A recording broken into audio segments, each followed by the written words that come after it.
All right, guys, let's get into our Monday Night Raw review. Jack and I are here, and he's got a totally different look. It must be super warm in Nevada right now because we've lost the mullet, we've lost the facial hair, we've lost his identity, and what the fuck, dude? Oh, I may have lost the mullet. I may have lost the beard. I have not lost the charm. I have not lost the good looks. And I have not lost my ability to review Monday Night Raw on the Straight Shoot channel with Mr. Tesh. So before anybody starts getting worried, I'm still the same old person. I was getting too popular, like I said with the chat. I was getting too popular with you guys with the mullet. They were turning me babyface. I said, no. I am a heel through and throughout. Cut everything off that makes me likable. I am a heel through and through. I am a New York Jets fan wearing my Tom Brady Michigan Wolverines jersey tonight. I am a heel in the professional wrestling content space, and don't you ever forget it. All right. Well, on that note, you did mention one thing that was correct in that whole statement is that we came off a decent Monday Night Raw. And let's start with the great opening segment between CM Punk and LA Knight. And before we go into the back and forth there, I think WWE were very smart in kicking the show off with CM Punk, considering the online rumors that the show was going to get hijacked with "We Want Kross" chants, which we'll talk more about Karrion Kross on another video. But I think WWE was really smart with the entire Karrion Kross. We're gonna squash this as fast as we can, send out the guy who's gonna get the hottest chants, and then send out the second guy who's gonna get the second hottest chants in CM Punk and LA Knight. What an opening segment, and very smart by WWE. Yeah, I mean, it's going to be interesting to see how this whole Karrion Kross situation plays out, if they're in cahoots for work or if he's legitimately gone and maybe we see him in a different company within the next 90 days if he's got that, like a 90-day yeah, it's always 90 clause days that they have, right? But CM Punk, LA Knight kicking off the show. Those are two guys you've wanted to see in the ring since they were on TV together back in 2011 when CM Punk was trying to take out Kevin Nash and police officer LA Knight tried to stop him, right? Here we are, 14 years later, and we have, like you said, the two hottest guys that were going to get the biggest pops, CM Punk and LA Knight. Yeah, in the ring at the same time, probably most likely. At the time, I thought we were going to get a triple threat match for Clash in Paris. It looked like they were going that route with the main event being Punk and LA Knight versus Braun Breaker and Bronson Reed. I hate the tag team name of the Braun Bronze. The dumbest thing ever. I think they need to just call them the Vision on TV. They want to promote that name as the faction, just call them the Vision. That's all you got to do. Braun Bronze just sounds terrible. They just sound like two meatheads, essentially, who lose every tag team match they're in, by the way. They have yet to win as a tag team on WWE television. They need a big win here coming up soon. They lost at SummerSlam to Roman and Jay. They technically lost by disqualification tonight to Punk and LA Knight. But Punk and Knight had a great back and forth promo. I would say LA Knight had the better of the verbal jabs against CM Punk tonight. And I think the chat would agree. I think Steve would agree. I thought there were some moments where Punk didn't really hit his punchlines. It was very unlike Phil Brooks tonight. But LA Knight was able to pick up the pieces. It's so funny because my next question, you must have been looking over, fly on the wall, looking at my notes, because the next thing right on below opening segment was great, was felt like LA Knight won the war of words tonight. And I even mentioned in my stream that it seemed like CM Punk was struggling with the finish of every single line he was trying to put across, and LA Knight was getting him over the line, which is very unique and unlike CM Punk. So it's wild that we were both on the same mindset as that, because that was where I wanted to go with this. Was it too many hours or too many dates that CM Punk's been working? Is he tired? Jet lag? Is too much going on? Was he in against a better competitor, that someone's better on the mic finally, like the best in the world is starting to slow down? I'm not saying these as hot takes. I'm just saying as a conversational way of looking at it. Was CM Punk just having an off night, or is there something else to this? I think what separates CM Punk and LA Knight is that CM Punk is known for being harsh and brutally honest on the mic. It's not so much him hitting his punchlines perfectly, though he's very capable of doing that.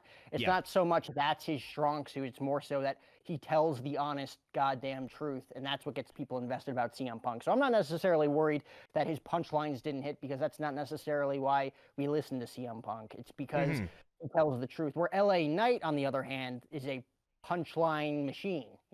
That's his whole thing, is hitting his punchline. And don't get it twisted, LA Knight, even though he had a strong promo tonight against CM Punk, I would argue that he's kind of mixed and mumbled his words in past promos over the past couple weeks. I think last week against Seth Rollins, he actually had to say, "Excuse me, I'm sorry," and continued to finish his promo against Seth Rollins last week, because he's all about, it's like an old school Rock and Stone Cold mash with LA Knight's promo skills, right? Like it's very attitude era, it's very catchphrase, it's very charismatic. It's also very real, and that's why people resonate with LA Knight, but at the same time, it's all about the punch. It's all about the bite with his promos, where all CM Punk has to do is tell the truth in his promos. Yeah, his punchlines didn't land tonight, and LA Knight's did, and it made LA Knight look great, which I think is what you want, even though, LA Knight is a little bit older and getting this massive push later on in his career. But CM Punk is 47 years old. I'm not saying that, it's too much time on the road, like you said. I don't think it's necessarily that, even though on social media he's constantly showing you his Apple Watch and showing that he gets 0 sleep every single night, touring to city to city to city to city. But no, I mean, it just, maybe to us it was an off night. I think a lot of people would agree, but at the same time, he was in the ring with a guy who's just as good on the microphone. There you Still go. a great promo. Great promo, and overall a really exceptional opening segment, considering what we all expected from tonight's Monday Night Raw and how we were going to start it off. Okay, I want to touch on just something quick. I am maybe the biggest mark for the Judgment Day Clubhouse segments. I don't know if anyone else enjoys these as much as I do, but tonight's slight short segment, I don't want to spend too much time on this, but the whole Dominic Mysterio bringing El Grande Americano into the clubhouse, and Finn Balor kind of selling it and being like, "Hey, can I speak to you alone?" And then walking 5 feet away and being like, "Hey, mate, read the room." Like, the back and forth between Finn and Dom is obviously so good, but like, it seems like major stories are told in this clubhouse. And for some reason, I just enjoy them maybe a little bit more than everybody else. I mean, you can go back to 2 years ago when R-Truth was just there when they showed up at the clubhouse, back when Damian and Rhea were still in the group, right? Showing up with his as he called them, his Emmy Music nominated award-winning jelly rolls, because his face was just covered in powder the whole time, and he just kept showing up week after week after week after week after week. Even though there were so many breaking points with Damian Priest, they kicked his ass like dozens of times, he still showed up every single week as if he thought he was a member of the Judgment Day, cutting everybody in on their cut when he was selling those t-shirts in the arena that everybody was buying, right? Like, that was so awesome. And then they bring in Liv Morgan, they kick out Damian Priest and Rhea Ripley. Now they're adding Roxanne Perez now that she's tag team champions with Raquel Rodriguez. Since Liv Morgan's hurt, it's just kind of like the same story with different people. But you're right, those segments every single week are golden. And special shout out and special acknowledgement to Carlito, who was playing video games during the entire duration of his second run since joining the Judgment Day back in, I believe it was like early 2024, and then early 2025 before they released him.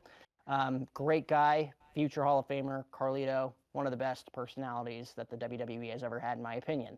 But yeah, you're right. There's always great storytelling coming out of it, and it's always like, is something going to happen? They're obviously building to something. Obviously, they're building to Liv and Roxanne. They've been building to Finn and Dom since even before WrestleMania, before that Fatal 4-Way match. But then obviously after Dom pinned him to win the title at WrestleMania, like, like this is going to lead to Finn versus Dom at some point. And I'm assuming that they're going to hold off for a long time, probably till WrestleMania 42, if I were a betting man. But week after week after week, we're getting great stories. And now that El Grande Americano and Dominic Mysterio are working hand in hand together, not just El Grande Americano, but El Grande Americano 2 and El Grande Americano 3 and El Grande Americano 4, all working in tandem with Dominic Mysterio makes for great TV. Yeah, absolutely. And it's a great segue. I had 2 points, especially on Dominic Mysterio. Dominic Mysterio this weekend. We had a great match, which El Grande Americano pinning AJ Styles was not on my 2025 bingo card. Like that's atrocious. It's sacrilegious. I am so confused on how they allowed that booking, but okay, we're going to go with it. Dominic Mysterio, El Grande pick up the tag team win against Dragon Lee and AJ Styles. And this leads into Dominic Mysterio this weekend in a fatal 4-way with El Grande Americano, I believe Vikingo. I cannot remember who the 4th member of that match is at the moment. But for the AAA Mega Championship, I'm saying this right now. Dominic Mysterio on Monday night next week is walking in with the IC title and the AAA Mega Championship. It has to happen. If you want to put AAA on the map, you have that title on Monday Night Raw. Sorry, Dragon Lee is the other person involved. So the three of the 4 in this match tonight are in this fatal 4-way at AAA this weekend. Dominic Mysterio, I think, is the clear-cut winner of this match. It has to. He's so hot right now. I'll play devil's advocate to that. Okay. Dominic Mysterio is the clear-cut favorite to win the AAA World Championship this weekend, this Saturday. As long as Chad Gable doesn't come back early and finds a way to have his version of El Grande Americano steal the victory away from him. And then that continues the whole storyline of El Grande Americano with the OG El Grande Americano. Not to give it away that it's Chad Gable, but come on, let's be honest. That to me is a scenario where they have a fantastic in-ring fatal 4-way match between all 4 competitors, Dominic Mysterio, Dragon Lee, Vikingo, and a version of El Grande Americano, only for the original El Grande Americano to show his face towards the end of the match, hit whoever he wants to hit, let's say Dragon Lee in the face with that gold blade that he puts in his mask. 1, 2, 3 becomes the AAA World Champion. Is that a fair assessment to say that that could happen this Saturday? It is a very fair assessment. I just think it has to do with Chad Gable's ability to heal. He had a pretty serious shoulder injury. I still think it's quite early. And I think with the depth of the WWE roster these days, they are taking the health and safety and the recovery time of their talent a lot more seriously than they were, say, pre-pandemic. You know what I mean? Like, it seemed like certain wrestlers would go out with a knee injury and return 7 months after an ACL injury, but they would be out shortly thereafter with kind of a minor injury back to the knee. So I like the booking, but when I think the whole picture of what WWE is trying to do, I think that's why we didn't see Liv at SummerSlam as well. I think they're really protecting, like, get yourself fully healed. We don't need you to rush back. But I do see that playing out in the future. Seth Rollins to rush back. They gave Seth Rollins 3 weeks for his torn MCL. I mean, come on, give the guy a break. Now he has to be the world heavyweight champion for the next year with a torn MCL. It just doesn't make sense. You're wild, but dude. Who's to say that Chad Gable wasn't given a couple of months to just, hey, have a fun vacation, go on vacation with your wife. We'll continue this El Grande Americano story that we've built out and played out for the next few months, and then you shock the world. They're eliminating the idea that there are real and kayfabe injuries on TV anymore. That is very true. That is very true. So either way, are you going to be watching AAA this weekend? Yeah, why not? Yeah, all right. I'm going to watch just to say I told you so when Chad Gable returns this Saturday. Fair enough. You might have the inside scoop. You might have the script for once, and I don't. Sami Zayn, and this might be a long part of this conversation. Is Sami Zayn stuck in a bloodline vortex? Sami can't get out of it. Well, here's the thing. He can't get out of it, and he can't rely on his other, the guy that he would rely on is Kevin Owens, because Kevin Owens is out indefinitely. Yeah. So the only other storyline that you could put Sami Zayn at this point was with Karrion Kross, and now we're supposed to believe that Karrion Kross is no more. Mm-hmm. Beat him twice, too, which would make you believe that Karrion Kross is legitimately no more. Now you have an opportunity to put him in, long-term storytelling, to put him in the world title scene, which is what everybody, I think, wants to. Everybody wants to see Sami Zayn win the world championship at some point in the next 12 months. Like, everybody would really, nobody would be like, oh, come on, man. Like, nobody wants to see this. Everyone wants to see Sami Zayn do well. But, like, what else can you put him in if he's not in the world title picture and he doesn't have, like, a formidable opponent to say, I'm going to invest in this moving forward? And I don't necessarily think that this bloodline story, I mean, they're not the bloodline, they're the MFTs, right? Yeah. I don't necessarily think that this is like the greatest storyline ever, because, I mean, how long has he been feuding with Solo Sikoa? Maybe not just Solo Sikoa one-on-one, but like using the bloodline all of 2022, early 2023.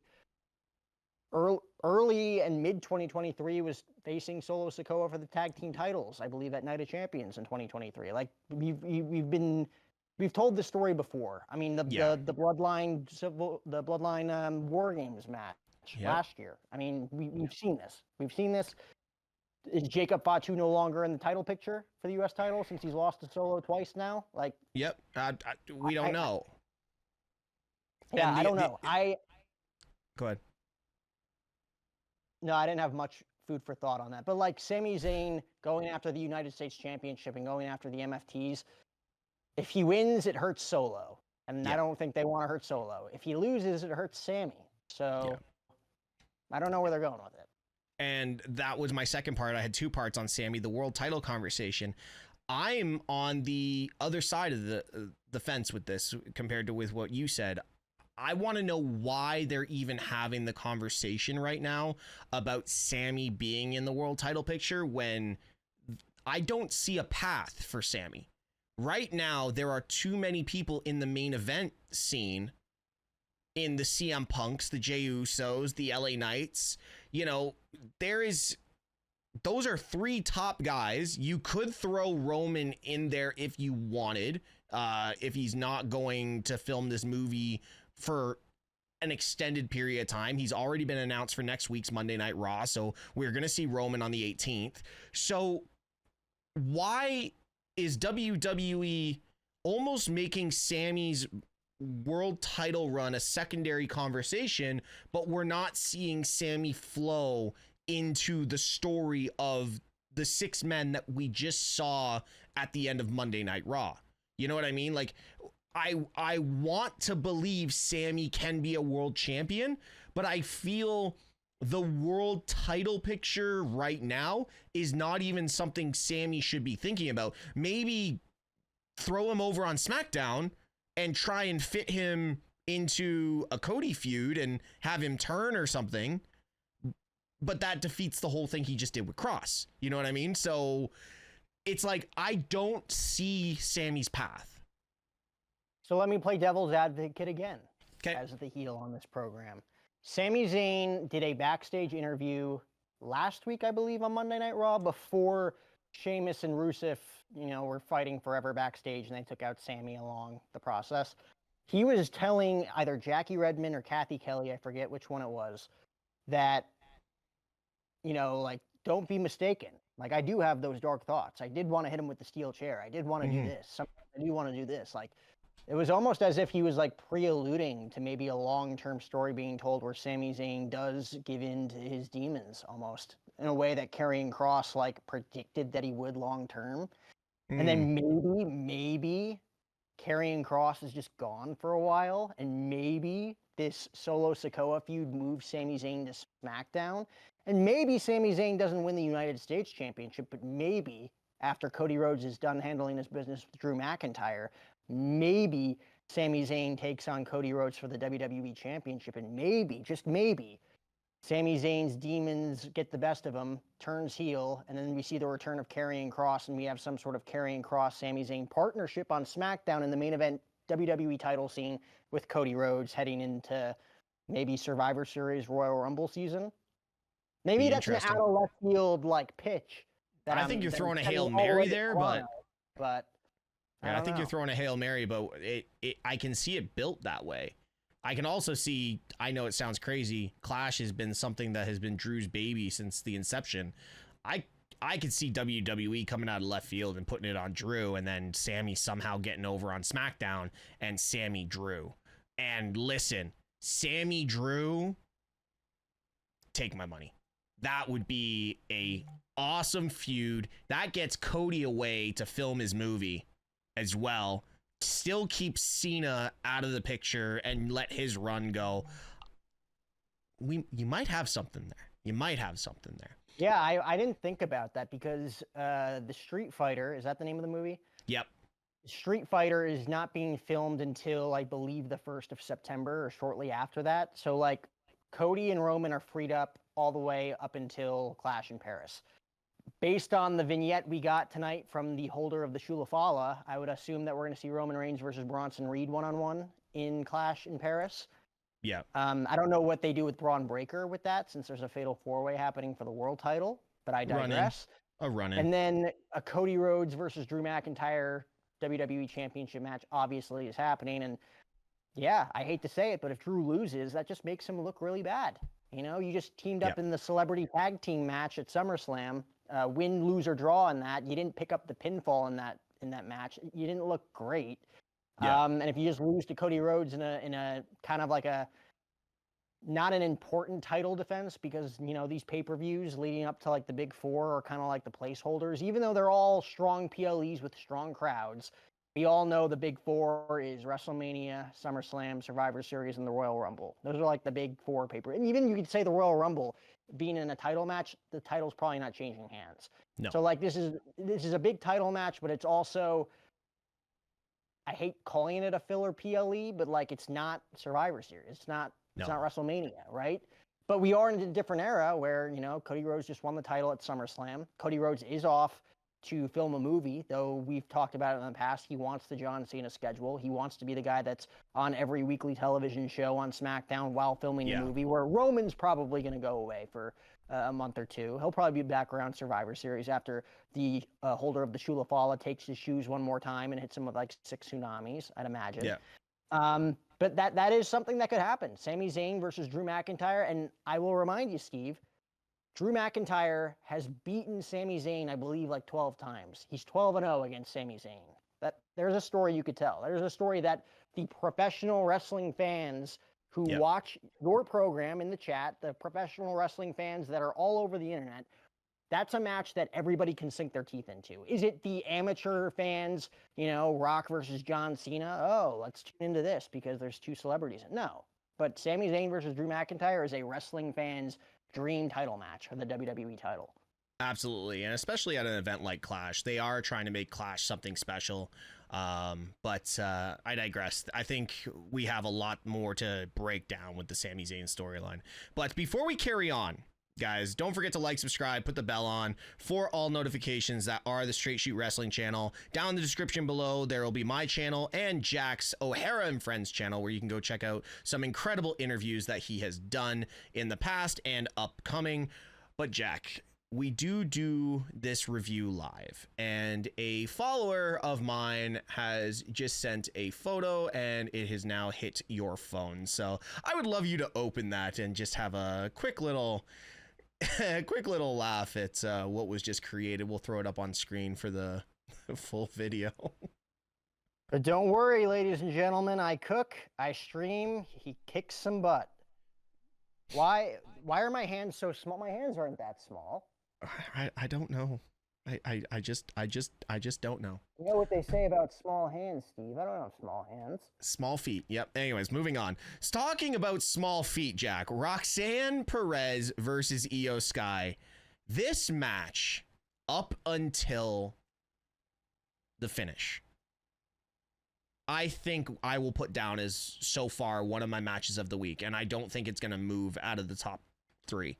And I'm talking across all channels. I'm talking AEW, TNA, SmackDown, maybe even AAA. These women really killed this match. And I think it just speaks to what Io Sky can do in the ring. She complements everyone, and that's not taking away from the prodigy Roxanne Perez, because she works well with talent like the Io Skies, like the Asukas, like the Alexa Blisses.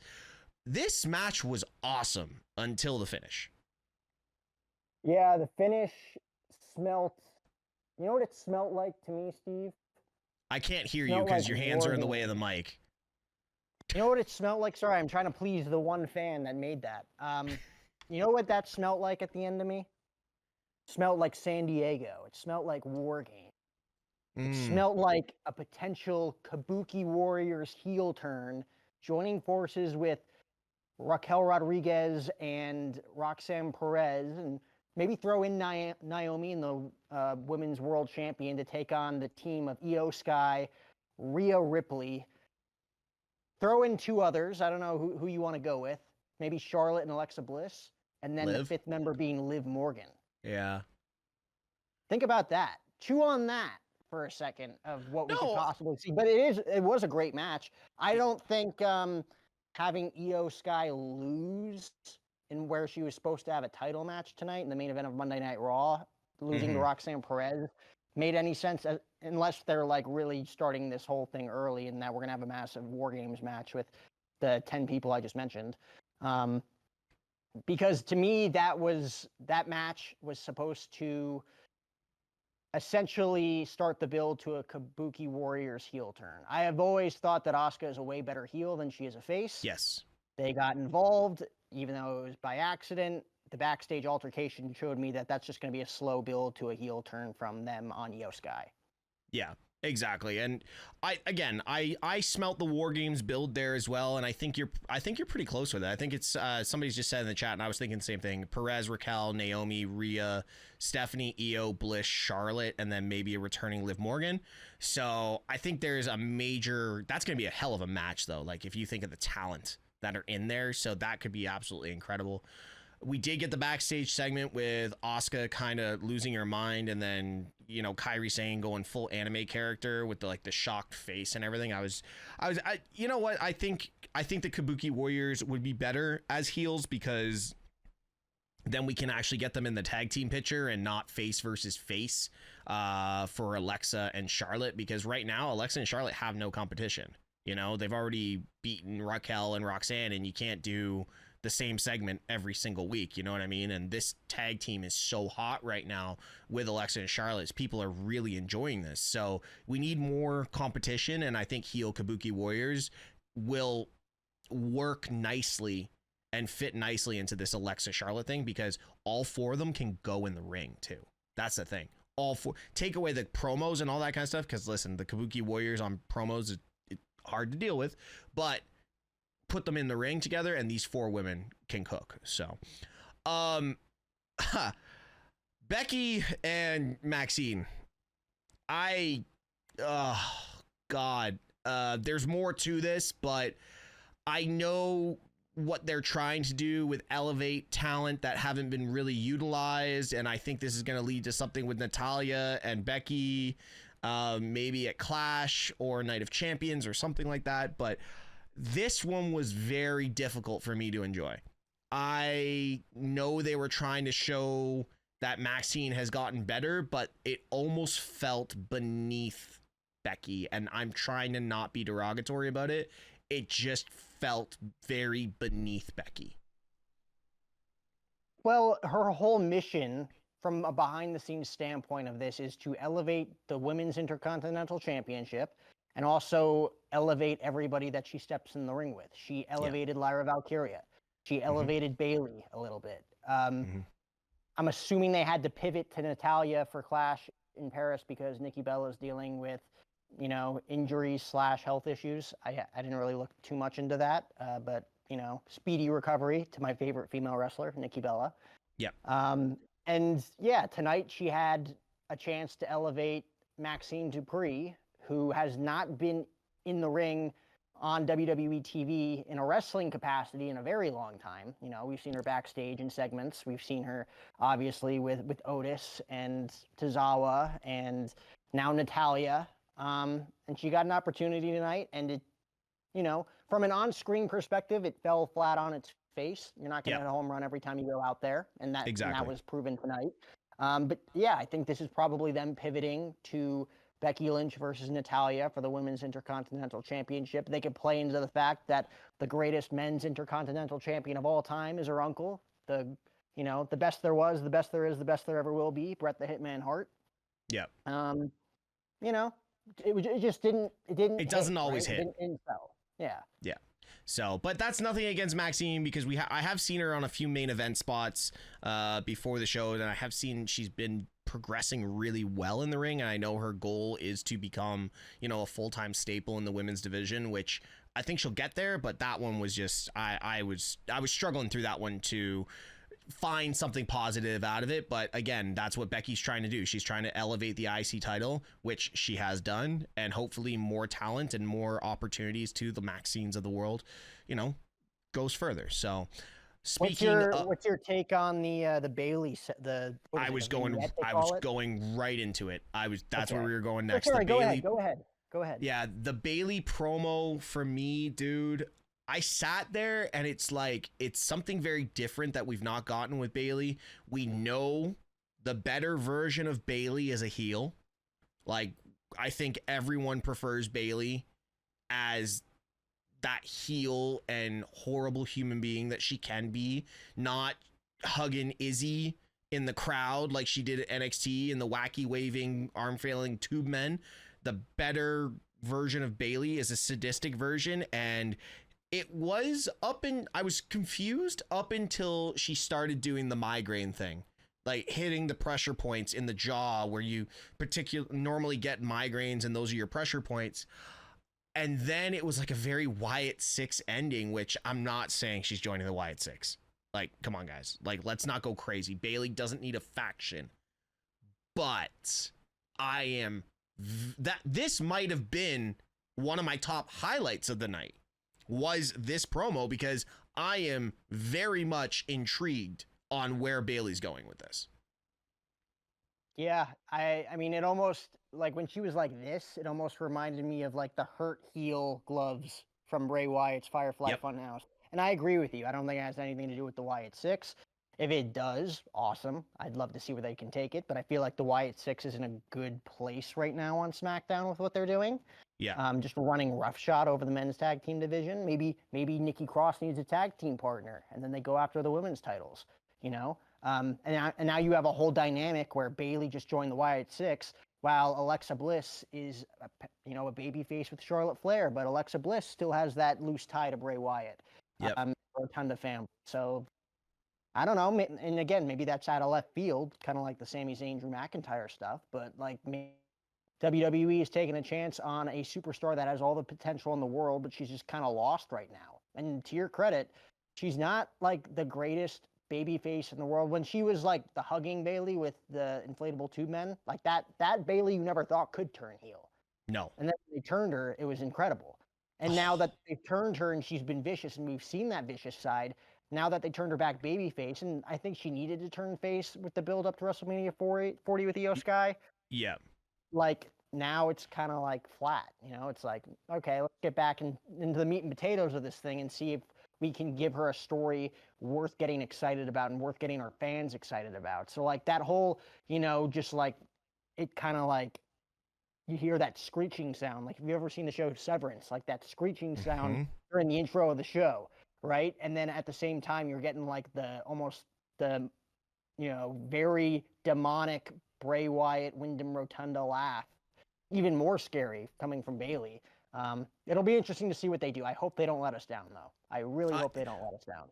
The only thing I'm concerned about is, I don't think if they're going to build this to something special, it doesn't fit the IC title. And then if it does be something big, we've got heel versus heel with Naomi. So something has to build where it's Naomi dropping the title, unfortunately, to a face, and then Bailey running in and maybe beating down on Rhea or whoever takes that title from Naomi. So I think this is a very long play. This is going to be a lot of vignettes and a lot of I think we're going to see the clothing change. We're going to see the makeup altered.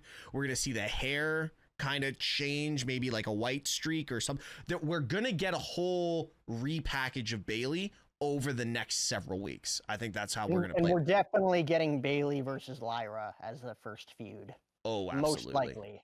Yeah. Absolutely. People in the chat saying keep it on Naomi for a year. I can see it on Naomi until the Rumble or WrestleMania. Like but Karrion Kross has something to do with this too. Maybe everything has to do with Kross in the end. But let's go into the main event, and I'm just gonna fast forward right to the end. We don't need to talk about the main event fully because we saw it last week. I do want to touch on one thing. I thought LA Knight blew out his knees when he jumped over either Braun or Bronson, and I thought he was going to do like a sunset flip over the top rope. Yep. But then he landed on his feet and then just did like the drag through the bottom jolt. rope. I'm like he's out 9 to 12 months. Yeah, with both, it was either both knees went or like the quads popped. It looked ugly. I thought the same thing, and I was like, oh God, no, don't do that again.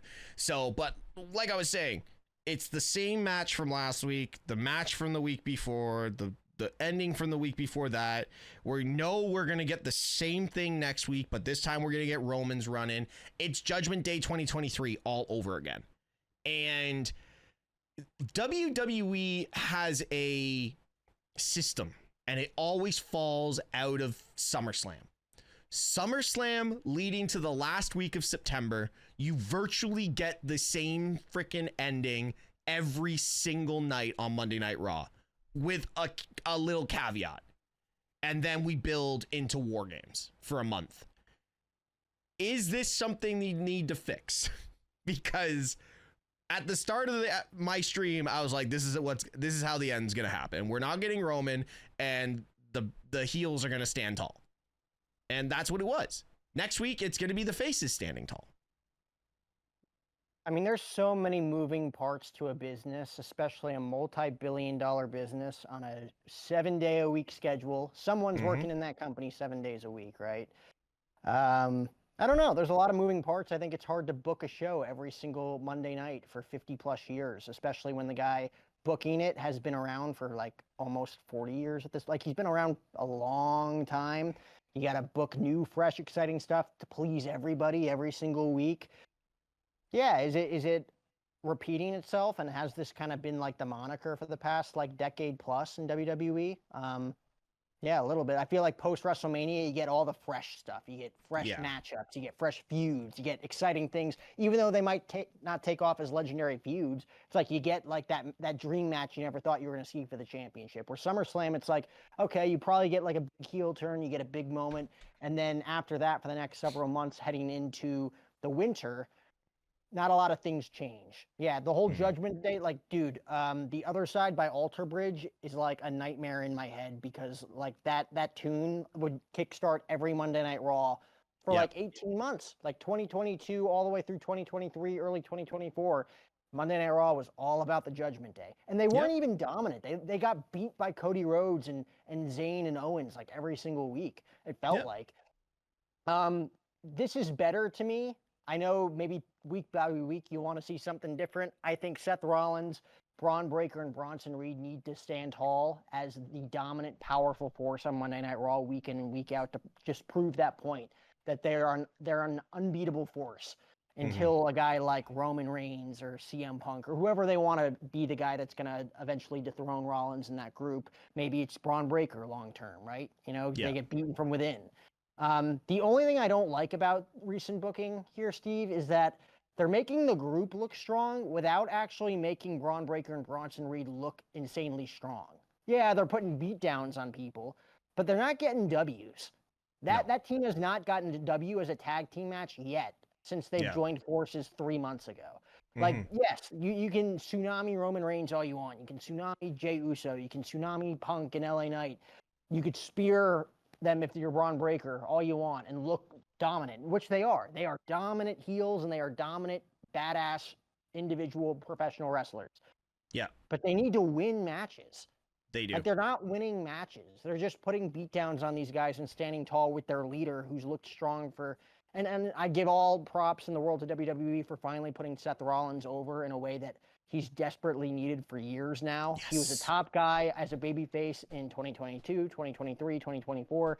And granted, he was the world champion for like a year, but beyond that, when the title wasn't on him, he was just losing matches left and right. I'm glad that he's finally on top where he belongs, and at the same time elevating two of the top stars that the WWE has to offer over the next 2 decades. But Braun Breaker and Bronson Reed need to win matches. They need to pin people in the middle of the ring. They need to submit people. And I think there is no better way than Clash in Paris to have Bronson Reed beat the OTC Roman Reigns. Wow, Roman taking another L. That would be crazy. It doesn't have to be a clean win. It does not have to be a clean win, and I don't suspect it to be a clean win. Mm-hmm. But having Bronson Reed squeak by with a win and then tsunami him to the point where Roman Reigns has to take 3 months off. Yeah. That'll make Bronson Reed look really, really good. And if you're asking me who is, technically there's not a weak link here, but if there was a weak link between Rollins, Breaker, and Bronson Reed, it's Bronson Reed, because Breaker's not taking the pins in these tag team matches. Bronson Reed is taking a lot of these pins. Yeah. So I think Bronson Reed needs a huge win. And I think if Roman just beats him at Clash in Paris, assuming that that's the match they're going with, if he just beats him, it's like, okay. I feel like he's just kind of like a heavy for Seth Rollins. He's not necessarily being pushed as a next big guy in WWE. Those two need to win matches, though. I think the one thing we all have to remember, though, and I agree with you, but I think this is a very long play with this faction, with the Vision.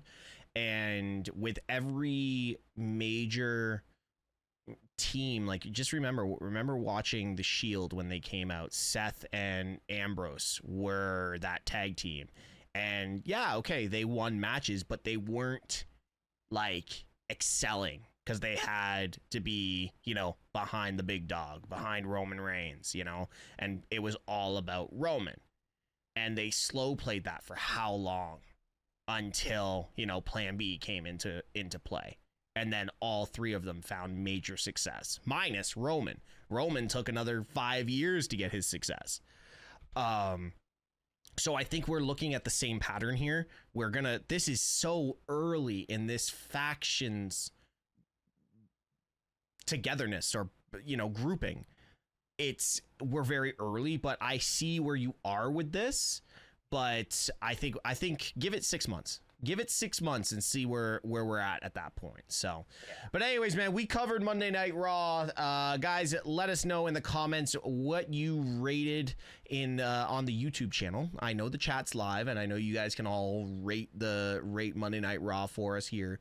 But if you guys are live still on the YouTube video, make sure you put a rating down below. And Jack, what do you got? I give it a crisp, solid number, the number 7. It gave us storylines to chew on heading into next week, and storylines even to chew on heading into SmackDown on Friday. We didn't get the title match we thought we were going to get, but we got a title match, and didn't end the way we thought it, but we also got storylines to sink our teeth into. The ending was predictable, but like I said, I think this faction and the Vision needs to stand tall week in and week out to be that annoying heel faction that makes you think no one's ever going to beat them until someone finally beats them. So I give it a solid 7 because it did its job, even though it wasn't like an overwhelming episode. I'm completely aligned with you. I was going 7 out of 10 the second that show ended. Exactly what you said. They gave us a lot to think about, a lot to digest. I'm not saying the wrestling outside of the EO Roxanne match was phenomenal. I think there was some interesting segments that might not have aired in the US, but they definitely aired in Canada, which gave us some stuff to chew on as well. I'm really interested in the next 4 weeks. I'm more interested in the build than the actual in-ring. I'm more of a sports entertainment fan right now than I am a professional wrestling fan. And I wish people could separate that when they look at these shows and say, okay, these vignettes, there's your sports entertainment. These matches, there's your wrestling. I wish fans could separate that as easily as I can. I really don't care about the wrestling the next couple of weeks. I'm just more interested in the depth of the stories that we're getting. So 7 out of 10. Hell yeah. Clash is going to be phenomenal this week. NXT, SmackDown. Glad we could do this every week. And guys, any final thoughts there, Jack?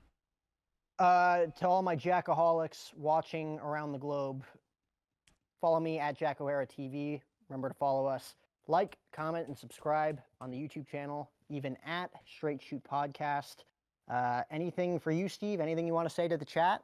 The only thing I can say is stay tuned to some upcoming news on the Straight Shoot Twitter and the Straight Shoot, all Straight Shoot channels. We are changing from Straight Shoot Podcast to Straight Shoot Unfiltered. That is moving forward, and a lot of big things going forward. If you were in my Twitch channel last night, you would have seen some of the really amazing things that are coming. So stay tuned, and like always, be good people.